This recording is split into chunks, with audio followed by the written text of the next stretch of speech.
Good morning, everyone, and a big warm welcome to our virtual roadshow event for England. And today we'll be hearing from DCMS on the current government consultation, and we'll also be hearing about the work of UK C3. Just to give you a bit of a running order of the event today, we'll start off with an introduction to the UK Cybersecurity Council from Simon Hepburn, CEO of the Council. And then we'll have an update on the work of UKC3 from Phil Jackman, Director UKC3 Treasurer and Secretariat, followed by a short presentation around the current government consultation from Amina Umine and Andrew Miller of DCMS. And we'll go into a Q&A session after that. So there'll be plenty of opportunity for you all to ask questions about the consultation or about the work of UKC3 or the council or anything else that you would like to ask our speakers today. And we'll round that up with a close, hopefully by no later than 12:30, depending on the Q&A session.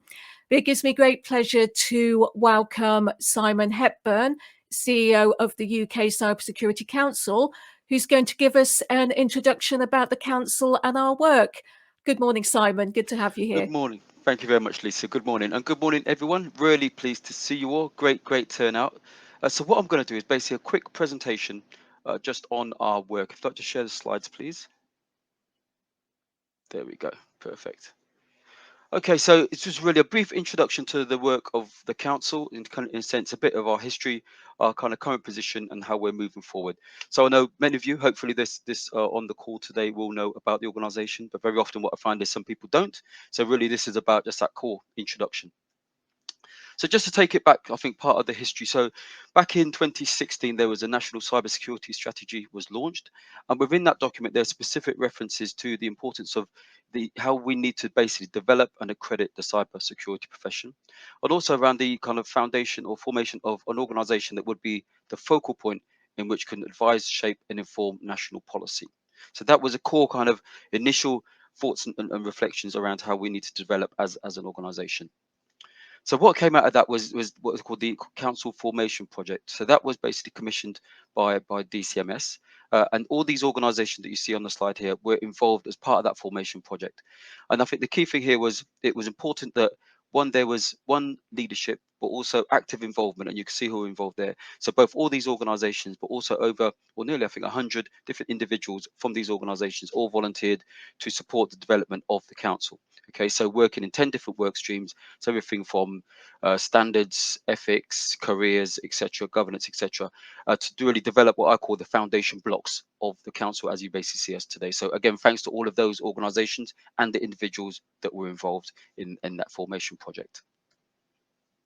I think the key, I think, outcome of that was really around what are we and what are we going to do as an organisation. So I think the key thing was really in relation to some of the work on both the branding and being the core vision, mission, and values was really to be the voice of the cybersecurity profession. So as such, my whole view on it is to be the voice. You need to listen, but also you need to hear. And there is a difference, as I know you all know, between the two. So really important to listen and hear what the sector is saying and to be that reflective voice. So also, I think to be the regulatory, self-regulatory body of the profession, to support the government's national cyber strategy, to develop and promote nationally recognised standards and career route maps, and to really be the umbrella organisation for existing professional organisations to drive progress towards meeting key challenges that basically faces the sector and the profession. So that's really our key vision and mission of the organisation. Some of the outcomes, I think, of the work of the formation and a lot of the work of the teams that were involved was really around looking at, okay, so based upon that and where we are, I think, as a sector, what needs to basically be developed. And a key outcome of that was really about the development of these specialisms. So what we've got here is the 16 specialisms. Some will say there's 10, some will say there's 20. So, and we're working through, what are the specialisms? Are they specialisms? Or are they skills and kind of abilities, etc.? So really, but I think it is important to really drill down from a myriad of views, perspective, job roles, etc., to get to this point. And so what we will continue to do is to develop what are the specific specialisms, where is their knowledge and expertise, and what's required for the country. So as part of that work, but great output again from the formation team.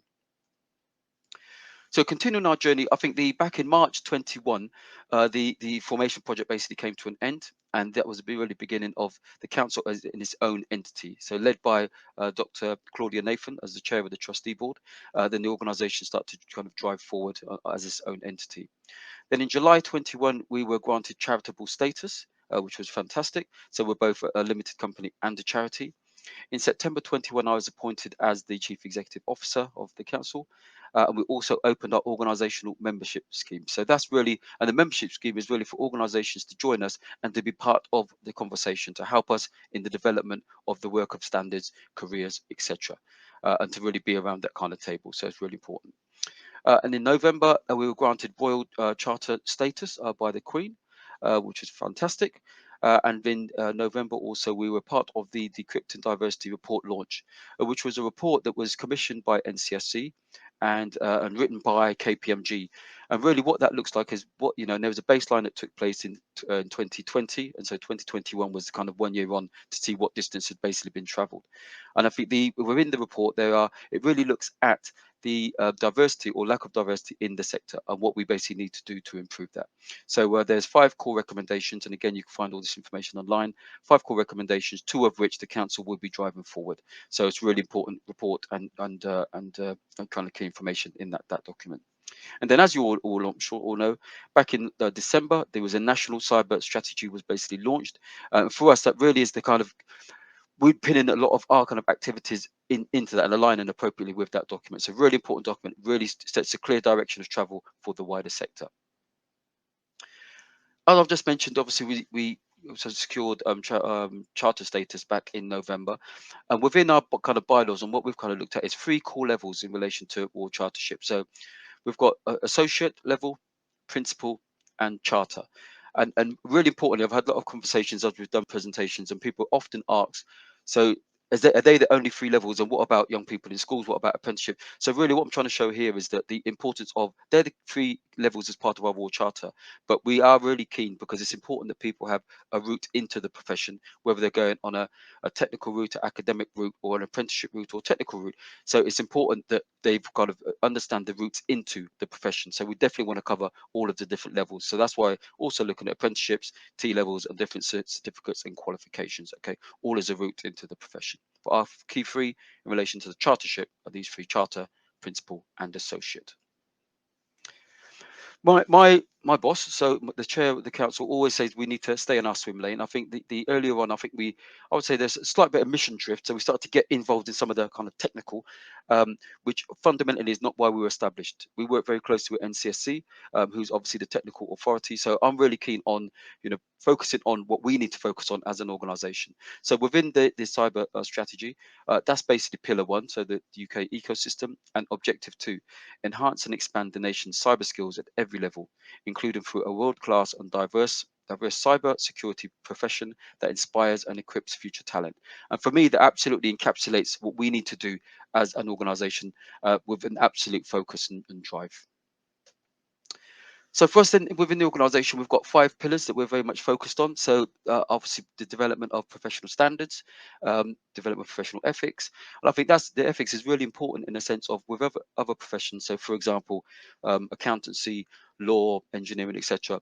The you have to have a code of conduct in which you operate. And obviously when we're talking about cyber security and the cyber profession, it's really important that we basically have that. So especially for gaining confidence with the general public, but also within the profession itself. Okay, so having a real clear set of professional ethics.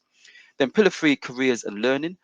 So really, there's a lot of qualifications, a lot of certifications. So based upon that, in a sense, what's the right certificate or qualifications and at what level to join the sector? Back to what I just spoke about when chartership and apprenticeships kind of routes in, and being clear about what are the routes into the profession, because there is a lot of myths. There's a lot of challenges. There's a lot of confusion around different qualifications, different certifications, and routes into the profession. So really, we want to clarify that, and again, working collectively with people on that piece of work. Outreach and diversity. that outreach piece is really much focused on how we engage with young people, how we engage with the wider sector, how we engage with professionals, people who are willing to kind of transfer into the sector and transition into the sector. Because, again, at schools or young people looking at university courses, very often they won't say that I want to be a cybersecurity profession. So really, for me, it's then around how do we, when young people are choosing their options, when it's really great when they basically say, yes, I want to be an accountant. Yes, I want to be a lawyer. Yes, I want to go into politics. But yes, I want to be a cybersecurity professional. And then looking at the different routes into that. So really promoting this as a fantastic career, which it then profession, which it absolutely is.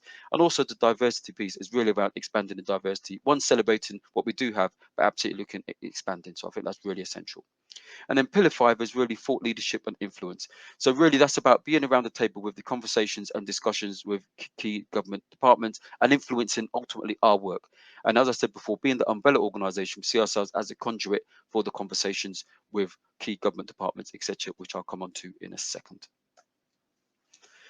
The ecosystem partners, so really this is, we work across government with different organisations. So UKC3 is represented by Phil today, so thanks for that, Phil. We've worked obviously across we've carried out our roadshows with all of the nations: Scotland, Northern Ireland, and Wales, which has been fantastic. And again, thanks to colleagues who have been actively involved in that. But as you can see, and this is just some of the examples of the different government departments and organisations that we engage with, which I think is absolutely essential. So, and it's really important in a sense. Obviously, we see ourselves in the centre of that because in relation to developing standards and ethics and careers, it's important we're engaging with all of these organisations and government departments because there needs to be, from my view, one set of standards which works for all. And that's why the importance of collaboration and that kind of connectivity and engagement is absolutely essential. And this basically shows it. I love this slide because it shows, for a constant word that we use within the organization is the importance of collaboration. You can also see groups there, so group work and collaborative help, improve production, co-production, etc. To ultimately achieve success, we have to work collaboratively. Sometimes it's going to be agreement, sometimes disagreement and discourse, but that's fine. That's part of the wider conversation. So I think that's absolutely essential. It's what we develop is not going to meet everyone's needs. That's always the way. But we have to work towards, one, the majority, but also what's right for the country and what's right for the sector. That's ultimately our objective. We're not looking to throw, is a term I always use, throw the baby out with the bathwater. We don't want to reinvent the wheel. So where there's great work taking place, especially around our kind of our thematic areas and our core kind of work streams, then we're always looking at how we can collaborate, engage, and amplify. So that's a core part of our kind of approach. And then in relation to the council, in relation to our plans, etc. So obviously we're doing our, as you can see today and on Friday, doing our DCMS consultation roadshows, working in close collaboration with DCMS, and my colleagues will be following me in a second. We've got the standards and careers roadshow for England taking place this Friday. I'm sure Lisa will give an update on that. We've established working groups on standards, ethics, and careers within the organisation, using organisational members to drive some of that agenda forward. We've got a series of events we're planning for organisational members. We'll be developing our strategic plan, obviously aligned to the national cyber strategy, and so a lot of work taking place between myself, my executive, and my trustee board to develop that. Engaging obviously with sector as part of our strategic developments, and that's that whole collaboration piece. But also where there's great work taking place, how do we amplify? We'll be looking to implement our chartered organisation requirements, which is absolutely key and essential, and really importantly, developing a fit for purpose organisation to deliver on our mission. So we did have actually 6 posts that were advertised recently. I've all closed. I think the last one closed last Monday, yesterday actually. So an awful lot of applicants, high quality applicants, I must say. So again, anyone that applied, thank you for that. Very, very high quality and caliber of delegates and people that basically applied. So we are going to be working through that recruitment process, and again having people, I'm sure will start in April and May, and you will basically see that change in the organisation. So really looking forward to that, and again getting all the right systems and processes in place to again deliver on our mission. So hopefully that gives you a good overview of us as an organisation and what we basically do and some of our plans for the future. And so what I'd like to do now is hand back to Lisa, and thank you very much, and hope you enjoy the day, and I'll be around obviously for Q&A later on. Thank you, Lisa. Thank you very much indeed, Simon. And if any of you have any questions about the council for Simon, please do ask them in our Q&A session after the other presentations have taken place. I'm delighted to welcome Phil Jackman, Director, UKC3 Treasurer and Secretariat, who's going to give us a bit of an update about the work of UKC3. Welcome, Phil. Good to have you here. Thank you very much, Lisa, and it's great to be here. So can you bring my slides up, please, and we'll get this underway. So good morning, my name's Phil Jackman. As Lisa said, I am one of the directors of UKC3, which I'll describe in a minute, but basically I do kind of the backroom stuff and look after the money, if you're interested in what I actually do. So I'm going to talk to you about what a UKC3 is and why it exists. So before I do that, I just want to talk to you about why bother clustering. What's the point? So clustering allows us to raise awareness of the sector in our own region. And Simon talked about collaboration, and I think that's the crux of the matter. All of us working together is better than one of us trying to go it on our own. So we can share experiences of what we're doing, both good and both bad, and we can directly address issues as a group that are affecting us, such as skills shortage, etc., lack of investment, things like that. We can improve engagement with regional and national government. It's much easier to talk to government if you come as a group than as a series of individuals. And that has the same argument in terms of supporting inward investment. People are more likely to come up to your region if there's more people to speak to than just for one company. And that gives us a basis for a national and international opportunity for growth. And really, that's why we want to cluster, because we want to grow the sector. So clusters are playing an important regional role. They have regional impact, which can then be translated into a national scale. Yeah, they're vital, or they're playing a vital role in supporting growth within the cybersecurity sector within each of the regions. Each of the regions is different, but together we have a combined set of skills and talents and requirements that work across the country. So at each region, we're developing the cyber ecosystem. We're stimulating innovation. We're working on issues such as addressing the cyber skills gap. And each cluster is uniquely positioned to understand its own region. As I said, there's a lot of commonality, but each region has a different set of focuses, for example, the industries in which it's prevalent, etc., different university setups, etc.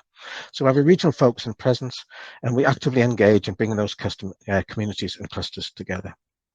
So we're on the ground, and we can join up things that make things happen, such as what I've talked about in terms of government interaction. But there was an opportunity to join up across the UK, bring these clusters together and collaborate for even greater impact. So that's why we formed UKC3. Basically, what's sauce for the goose is sauce for the gander. Why have clusters just regionally when we could bring all of the UK clusters together under one umbrella? So we've brought together a body made up of the cluster leaders that represent clusters and the needs of the members of the national debate and allow us to be involved in strategic development going forward. So DCMS recognised that it was necessary to build on this work. They had to put some investment in, and we gratefully received a certain amount of funding from them to get us up and running, which is very much appreciated. So this is the model that we have. We have the UK Cyber Cluster Board. There's 6 of us on the board, and we meet regularly to talk about some of the issues that we have to do. So we engage with other stakeholders, including the Cyber Council, DCMS, Cabinet Office, the National Cybersecurity Centre, increasingly the Department for Levelling Up, and we contribute and are named in the National Cyber Strategy. And then we work with the clusters, of which there's about a dozen now, helping them to get off the ground or to develop their products and services better. So the purpose and vision of UKC3 is to help clusters develop ecosystems and drive related economic growth. So we support the regional cyber clusters. We don't tell them what to do, that's up to them, but we help them to grow and develop by providing opportunities for networking, exchanging knowledge, sharing of good practice, identifying opportunities for regional and ultimately national growth, so public, private, and academia within the sector. And as I said, we meet monthly, both as a board, but also on the second Wednesday every month, we get all of the clusters together for a meeting, and we have a face-to-face meeting on the 30th of March this year, which will be nice. So our main functions, we're helping to set the sort of agenda for the National Cyber Cluster Strategy, work out its objectives and its business plan. Defining and administering a fair and transparent cluster recognition process. So it's a fairly simple process. You need to be a non-profit preferably a CIC. You need to have a constituted board. You need to have governance processes in place to be able to handle funding, etc., etc. And you need to represent either an area or a specific set of technologies within that region. We've assessed applications to become recognised clusters, and there's, I think, 12 of them now, and we allocate funds to support those clusters and pan-cluster collaboration activities, principally in helping clusters to operate better and also to deliver some projects. So at the moment, we're coordinating pan-cluster collaboration activities and getting clusters to work together to increase their effectiveness.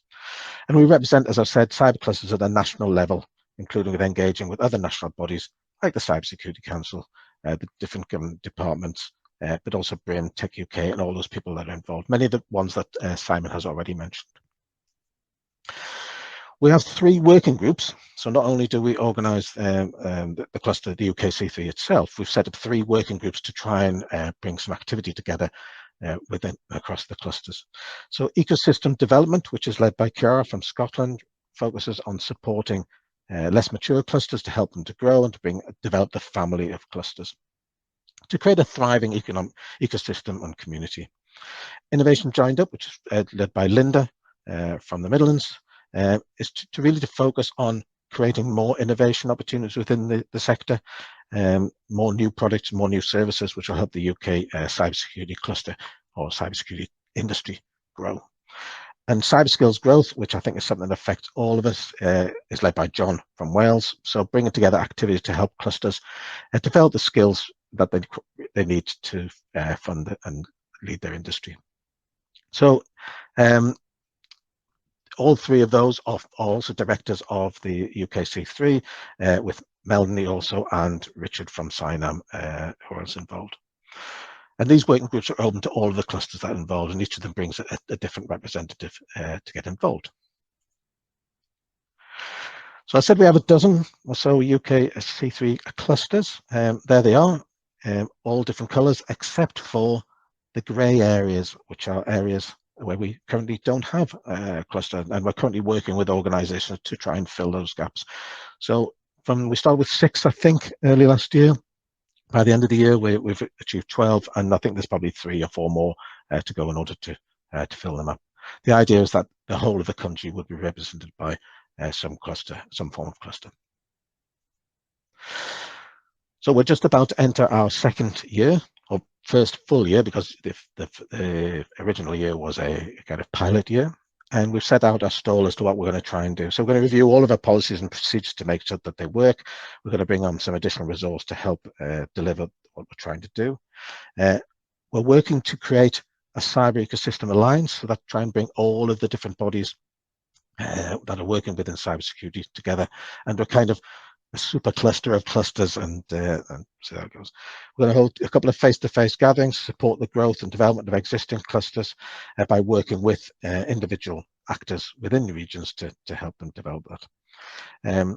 So a lot of work to do there. We've got some more funding to come, and we're going to allocate some operational funding, allocate some cluster funding, hopefully by inviting the clusters to apply for that funding, which we'll do at our meeting on the end of March.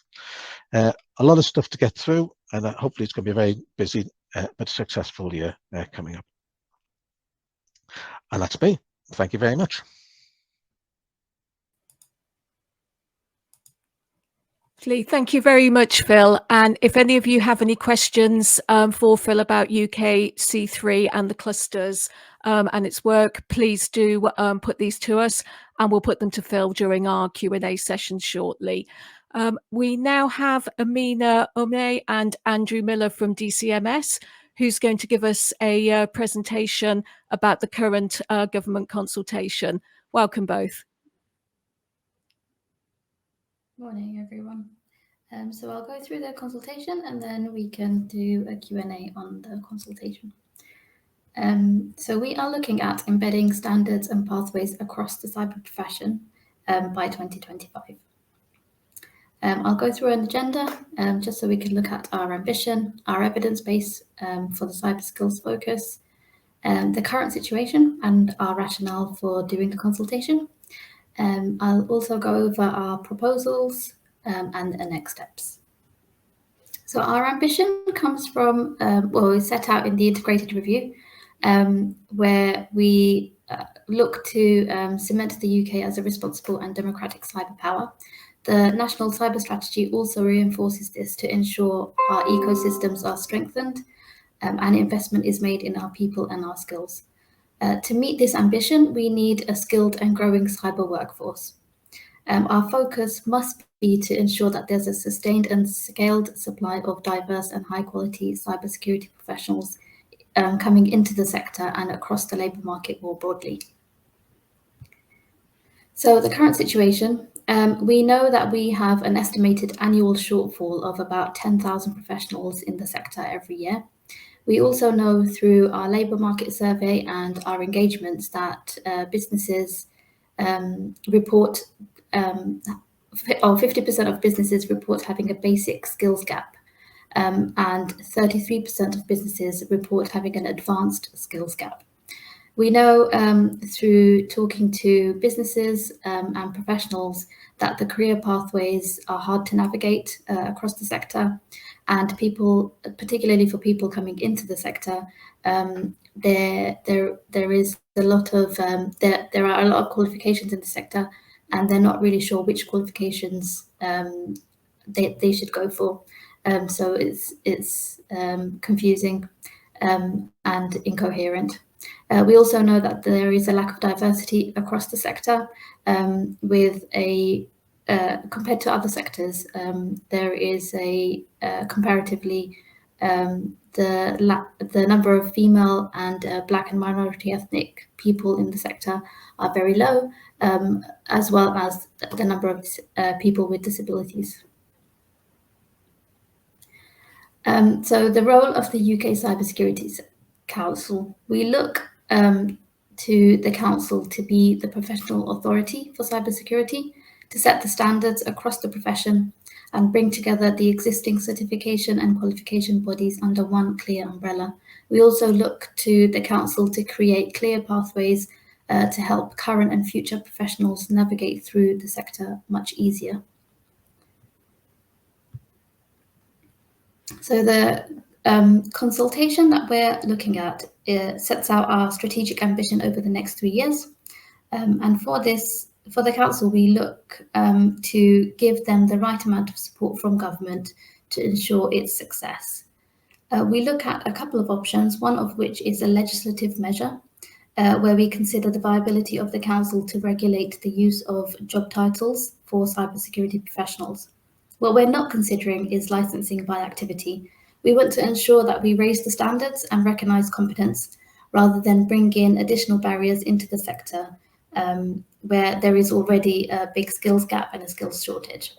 The consultation also looks at other non-legislative government levers and how they can play a part in embedding the Council as a professional standard body for cybersecurity. So that will look at things like procurement and recruitment across government activities.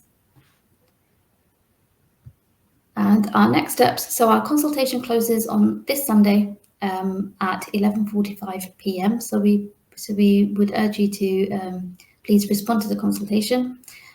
We also have an ambition to publish the government response in June. Thank you, Lisa. Thank you both very much indeed. We'll move into our Q&A session now, and I can see a few questions coming back. They are at the moment for UK C3 for Phil, and I understand he's not here at the moment. Is that correct?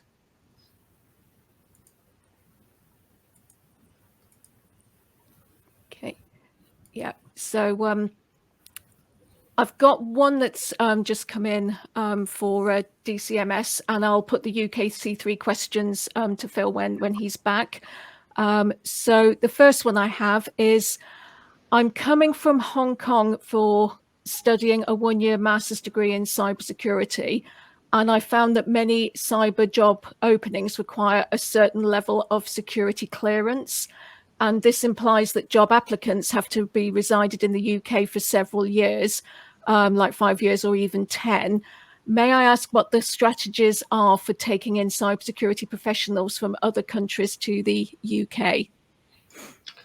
I'll take that one. Thanks for the question, Carol. There are a couple of strands to this. One is if you're looking to work for British government and its institutions, then the security clearances are pretty firm and pretty set. I think for individual firms across the UK, then it is very much a sense of those firms need to work out what their own security requirements are. I think more broadly, the point about international accreditations is one that the Council is going to have to look at alongside its chartering process. And I think that's something that Simon and others I know are already thinking about, but there needs to be some translation mechanism. And much the same, I suppose, as how people are already in the industry get their chartered status based on their experience and qualification to date. Absolutely. Can I respond to that as well, Lisa? Is that okay? Yep. Yeah, just say, no, I completely agree with Andrew. I think obviously we're looking at our chartership associate and principal, but we're looking at on the UK base, but it's absolutely essential. We also look at that at an international base because cybersecurity, it doesn't have geographical boundaries. So we have to look at what's happening in Hong Kong, Singapore, Asia, America, Canada, etc. So that is part of the wider conversation and part of the wider scanning. Absolutely. But thanks, great question. Thank you. Please do keep putting your questions in for our speakers today. And the next one that I have is the NCSC certified cybersecurity consultancy scheme, which we're part of, includes professional standards and a code of conduct. Are you planning on incorporating this scheme into your work, amending or even replacing it? I can take that one. Yeah. Okay, so really importantly, from my perspective, and this was part of my presentation, I don't want to reinvent the wheel. So one of the key things is always around looking at what exists out in the marketplace in relation to standards, in relation to code of conduct, and that was part of the formation project. So we're still doing that scanning. So for me, it's always, we work really closely with NCSC, constantly having conversations around what currently exists. How can we incorporate? How can we kind of revise, etc. My thing is it's not around just taking things over the line. It's always around putting it through the kind of lexicon and lens of the council. So let's have a look at this. Does it work for the sector? Because it may work for one organisation, but not for the majority. So we have to look at it with the lens of the council and the profession. So absolutely looking at working with, absolutely, is looking at, obviously what NCSC is doing in relation to their standards and code of ethics. That absolutely informs our work. So the answer is yes, but through the lens of the council. Thank you, Simon. Next question. Could you please elaborate on how the Council's charter scheme allies with and integrates with those of existing organisations such as the BCS and CSEC, who already hand out chartered accreditations? Okay, thank you for the question, Dave. So obviously there's an awful of chartered organisations. Our charter is very much focused on the cybersecurity profession, and so what we're looking at is ensuring that there's what I call equilibrium in relation to, if you're a chartered accountant, if you're a chartered cybersecurity professional, if you're a chartered engineer, that there's, in relation to what tests and approvals that you need to go through, that we have something kind of similar to that. So ours is the only we're the only organisation that has a chartered cyber security professional qualification. There's different organisations that has different qualifications, but we're the only organisation that's cyber security professional qualification in relation to chartership. So I think for other organisations, it is really seeing, everyone's focused on their own kind of particular areas, but ours is very much focused on the cybersecurity profession. And I don't know if any of my DCMS colleagues wants to come in relation to how that kind of process through Privy Council, or any responses to that. Simon, from DCMS perspective, that's exactly right. The council is there to provide overarching clarity of accreditation on this, and that's our position on it. Okay, thank you. Next question.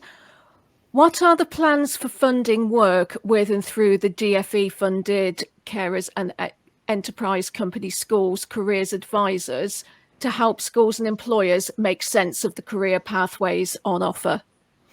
Yeah, I can definitely take that one. Yeah. Okay, so this is absolutely up my stream. So absolutely, I've worked and engaged with the Careers and Enterprise Company. So I know an awful lot about the Gatsby benchmarks and all the frameworks that basically exist. So I think our plans is absolutely, so in relation to the funding, I mean that might DCMS can respond to that one, but in relation to engagement, I see that as absolutely essential, because ultimately it's what I said basically part of my presentation. To You want the sector to be something that young people aspire to get involved in, and the only way you do that is around organizations and businesses who engage. One of the gaps benchmarks is around organizational business engagement, yeah, so where young people have that direct kind of contact. So really engaging in different parts of the country, different models, but PSHE sessions, linking into schools and specific curriculum areas, so really getting that engagement directly with schools and young people's and career advisors. So for me, now I used to be, one of my previous roles was the director of pathways and partnerships for the largest multi-academy trust in the country, and that work was focused on work with all the career leaders in over 86 academies. So absolutely know how to do this, and how that basically works, and it is around the engagement, getting it as part of the curriculum and stimulating that conversation and engagement with young people, so they actually see this as a career path that they want to go in. At the moment, the issue is most don't know, so they will go for accountancy, engineering, teaching, etc. But for me, it's really about engaging, so we do create that engagement and career pathway. And coming in on the back of that as well, Simon, two of our major strands of work within the skills policy team in DCMS are aimed at schools and post 16. So we have one set of work which is around the newly launched Cyber Explorers, which is the 11 to 14 market, key stage 3 in England. And this is really to try and address the critical problem statement, which is that we don't have enough people with sufficient diversity or quality entering the profession. So we need to deal with that in terms of the scale, which is about attracting more people into the profession, diversity, attracting more people with more diverse backgrounds, and quality, which is about qualification and standardization. On the first two of those, we're working really closely to align with DFE and with the National Computing Centres of Excellence, British Computing Society and others, to try and get computing in the curriculum more broadly focused on what is needed for careers. And by that, it's not just the academics of it, it's also looking at some of the shoulder issues about how do you bring some of this digital work into broader subjects. So there's a whole thing about bringing up the awareness of what you can do in the space. I think there's a piece beyond that, which is about T levels, and it's about apprenticeships, it's about A levels, it's about really post key stage 3, when people are doing exams, is when they start to focus on careers. And this is where we found a real lack in terms of, and Simon said it right at the beginning, he said, part of the work of the council is about standards and career pathways. If we don't have those career pathways that we can lay out for people, then it's actually a very confusing journey to try and get through that. So for me, one of the real wins out of having the standards developed and having the career pathways developed is it allows our educational institutions to start to align with those. So really important. Thank you, Andrew. Next question that's come in. Is the council planning on working closely with the clusters, as there seems to be overlap associated with the definitions of career pathways? Absolutely. I mean, in my presentation, I talked about the different organisations that we engage with. UKCV is a key strategic partner. So we absolutely obviously work with Phil and the wider team. And I think our work, because there's a lot of different activity taking place, we're constantly looking at what are different organisations, clusters, etc., and kind of umbrella organisations, especially what key work and activities are they doing, ensuring there's no overlap, and make sure we're doing things that absolutely align, so we're adding value. So some things we're doing will add value to UKC3, but some things UKC3 are doing will add value to what we're doing. So we're constantly having those conversations to make sure there's the right alignment and synergy. But there's not the kind of conflicts or the significant overlaps. Everything's adding value, and that's been part of our core conversation we've been having as teams. Thank you, Simon. Please do keep sending your questions in, everyone. The next one that's come in is, what are the council's plans for working with ENISA/ECSO, given that a European version of cyber skills framework is also being developed? It would be great to see harmonisation across various international frameworks. Absolutely great question. And thank you, Sanjana. Absolutely. So, again, the focus is, we have to start somewhere, and I think the important starting point is what's the UK kind of perspective, standards, and getting our house in order. But part of our wider mission is then really looking at international standards. You're looking at international standards to make sure, because again, like what I've said earlier, we are, when we're talking about cybersecurity, it doesn't have geographical boundaries. So let's look at the UK kind of standards and develop that, but also keep an eye on what's taking place nationally and internationally. So that's absolutely part of the kind of medium to longer term. But we are doing a lot of kind of international, as part of our triangulation, international kind of comparisons, because we don't want to create anything that doesn't have that international impact ultimately. Thank you, Simon. We now have a few questions for Phil about UK C3. And the first one that's come in is there any plan opportunity to work with or expand into the Crown dependencies, such as the Channel Islands or the Isle of Man? The Council included them in its consultation setup process. So is there a precedent for them to be involved, even though now strictly in the UK? I think you've kind of answered the question already. So we're delighted to be working with them, but we can't recognise them as UKC3 clusters because they're not part of the United Kingdom. But they do regularly attend our monthly cluster meetings, and we're quite happy to share good practice with them. We just can't go to that final stage of recognising them. Thank you, Phil. Next question that's come in for you. I note there isn't a cluster in the East Midlands. Do you have any engagement with the East Midlands Cyber Resilience Centre? Yes, we do. We have contact with all of the CRCs throughout the country, and we are currently actively talking to people in all of those areas which were grey. It's just we haven't yet got them over the line yet. So in each of those grey areas, there's some fledgling clusters.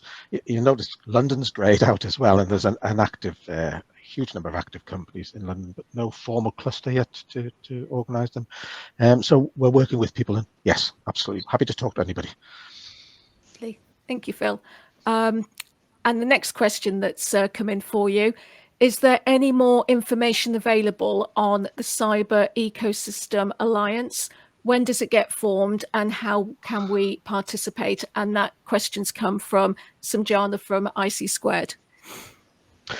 Right, so this is really early stage in terms of our thinking. The only people we've actually spoken to is Simon and Don from the Council and Tech UK, just the three organisations have got together again.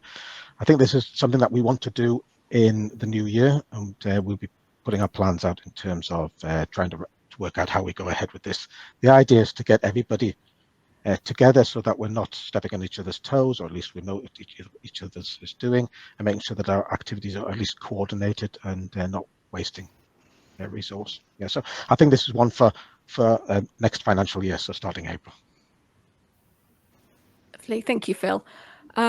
Another question that's come in that's not directly related to UK C3, but measurement at an individual level is obviously an important part of standards. Could you please help me understand how you are proposing to measure the skills of cybersecurity practitioners and how this will be kept relevant to risk? Sorry, who's that question for? So, I think that's aimed at all our panelists. So, Simon, I don't know if you want to go first. Measurement of, I'm just reading the question again. Measurement. Yeah. I think this would be a good question to pose in our standards and careers conversation on Friday, because that's absolutely where it would land, because that's where they're really then talking about, because that's exactly the conversation we'll be having. This conversation very much focused on the consultation and people obviously inputting into that. I think this one is definitely one that would land really well at our conversation on Friday. That'd be my response, because that's where we're talking about standards, because then you'll get a better understanding. Who asked the question? Anthony. Yeah, you get a really good understanding, Anthony, of how we're developing our standards, the different levels between breadth and depth, and how we're basically going to measure. So I think I wouldn't want to steal Paul and Brian's and Amy's thunder by answering fully. So I said, do jump in on Friday, and you'll definitely get a detailed response. Lovely. And Anthony, I'll make sure that a link is in the chat to that event on Friday morning. So if you can attend, it starts at 9:30 again. And this next one that's come in, maybe more of a Friday question as well, but it's how much of the strategy is going to be focused on supporting the development of better HR practices to improve pathways into cybersecurity careers for career changes where they are currently? Yeah, that's That's a Friday really, one, isn't really it? good question. Yeah. It hasn't come up on my screen yet, but really, really good question. That's really important, and it has come up several times before, because there is a lot of confusion. I think, especially, I mean, when I say in the sector, with hiring managers, with HR managers, or people who are recruiting people into information security, cybersecurity, and everything from the roles to the responsibilities, the job title, etc. So there's a lot of confusion in that space. So part of what we need to do as an organization is around demystifying that. So great question, James. So it And I is think around to come in as well on the back of that, Simon, is that the government is also doing this space, and recently released its HMG cybersecurity strategy for government, i.e. the administration of government. And one of the things they're talking about there is sort of building better HR pathways and practices to pull people in. And they're looking to the council, as Simon's just said, to help define what is the skill set that you require to be able to carry out certain functions. So again, it's that whole clarification through the council of what's in the box for each of the specializations that I think will unlock a lot of this conversation. That leaks into the following question on CEOs as well, I think. Great question, James. Thank you. Yeah, excellent. Thank you. Give me a second. Next question that's come in is there any consideration within the consultation aimed more at CEOs and directors? And if not, how does the council see the best way to engage broader industry C-suite to take cybersecurity more seriously and ensure it's on their radar? Andrew, Amina, if you want to take the first part, I'll take the second. Okay, Amina, do you want to take the first part? Yeah, so we are holding another consultation to support businesses to drive up levels of cyber resilience. So I'll put a link in the chat for the other consultation that closes at the end of April. So that one looks at legislative changes to drive up levels of cyber resilience across organizations. Excellent. And in relation in response, I think, to the second part, I think my whole view on this is when we're talking about cybersecurity, and very often there is an issue of where the members of staff or the professionals, especially the knowledge and expertise, are located within an organization. And so if they're just in the IT stack in relation to an organization, then you're sometimes not having the right gravitas or position or links into the executive, especially as CEO, etc., and C-suite, to talk about the importance of business continuity, business risk, and the impact on an organization. So that presents a significant issue. So for us as an organization, it's absolute to amplify and to promote and to engage.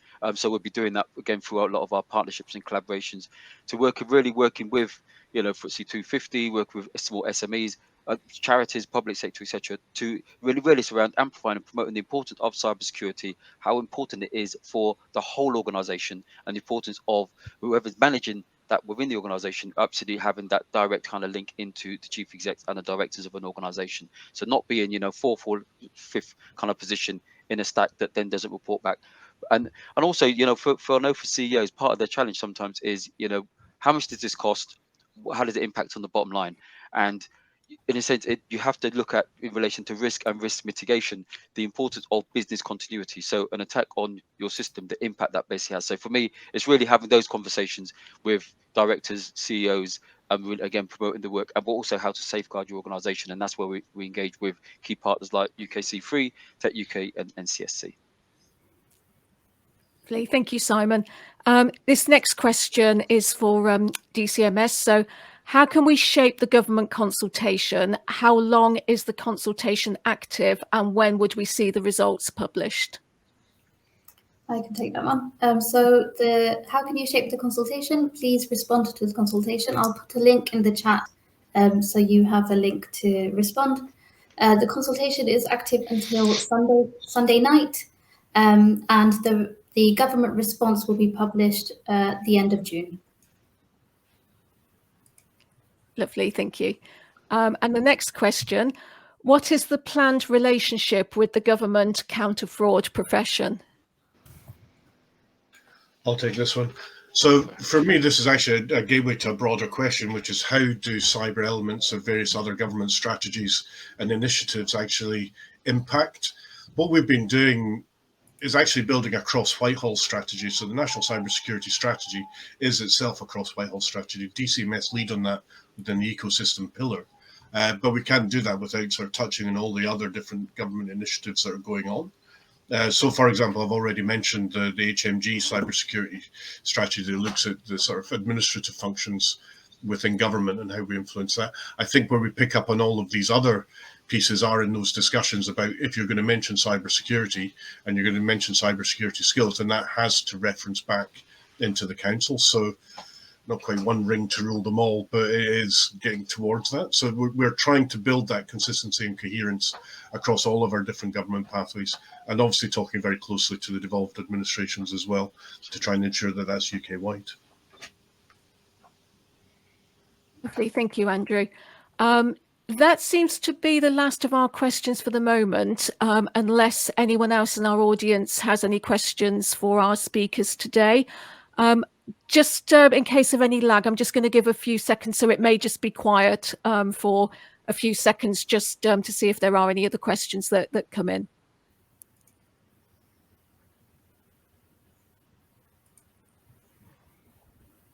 Just to say, Lisa, just say that I mean, thanks to everyone who's, we're not signing off yet, but thanks for everyone who's asked questions. I think they're really good, high quality questions. And obviously we log those. And for us, it's about how we, based on the questions, hopefully we answered them fully, but based on the questions, how we then use them as part of our development as an organization. Because I think some really good points have been raised. So just to say thank you to everyone who's participated. Lovely. And I haven't seen any other questions come in, so I believe that is the last of our questions today. So it just remains for me to say thank you to all of you for attending, to find out more about the consultation and what's involved. And could I please urge you all to respond formally to the consultation. As Amina said, it closes at 11:45 p.m. This Sunday, 20th of March. And there are various ways that you can do that. And I'll get our event team to post that in the chat for you. If you just bear with me 1 second. And I'll get that posted so you can see all the different ways you can respond formally to the consultation. So it just remains for me to say a very big thank you to all our speakers today, to Simon Hepburn, to Amina and Andrew from DCMS, and to Phil Jackman from UKC3. And we do have another event this weekend on Friday, and that's to discuss various things for standards and cyber career pathways. And we're also at the council going to be planning a full series of events that we're going to be doing from April onwards. So please do check back on our website for those. So thank you very much to all our speakers and to you all for attending today. Enjoy the rest of your day, and we hope to see you at our next event at 9:30 on Friday. Thank you all very much.